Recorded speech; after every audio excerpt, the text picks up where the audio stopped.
অনেক দিন আগের কথা। এক দেশে এক ছোট্ট গ্রাম ছিল। গ্রামটির নাম ছিল স্বপ্নপুর। এই গ্রামে সবাই সুখে শান্তিতে বাস করত। সেই গ্রামে একটি ছোট্ট মেয়ে ছিল, যার নাম লিলি। সে প্রতিদিন বিকালে গ্রামের পাশের জঙ্গলে গিয়ে গাছের নিচে বসে গল্পের বই পড়ত।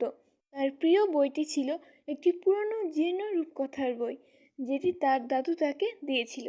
একদিন লিলি বই পড়তে পড়তে ঘুমিয়ে পড়ল। যখন সে জেগে উঠল, আমি কোথায়? এই গাছের পাতা নীল কেন? আর দুটি সূর্য, কি স্বপ্ন? তারপর অনেক বাধা পেরিয়ে লিলি একটা বুড়িমার কাছে পৌঁছালো।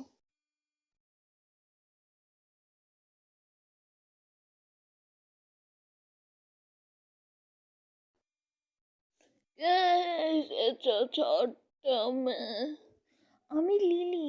আমি জানি না আমি এখানে কিভাবে এলাম।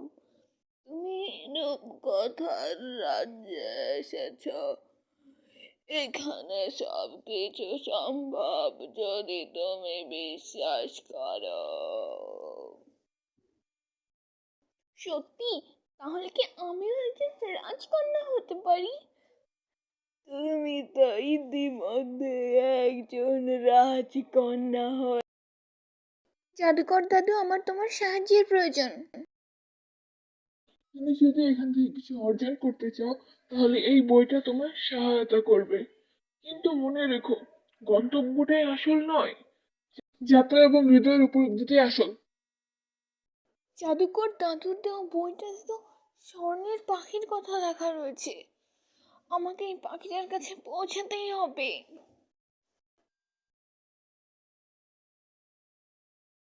তুমি যদি আমাকে ধরতে পারো, আমি তোমার ইচ্ছে পূরণ করে দেব।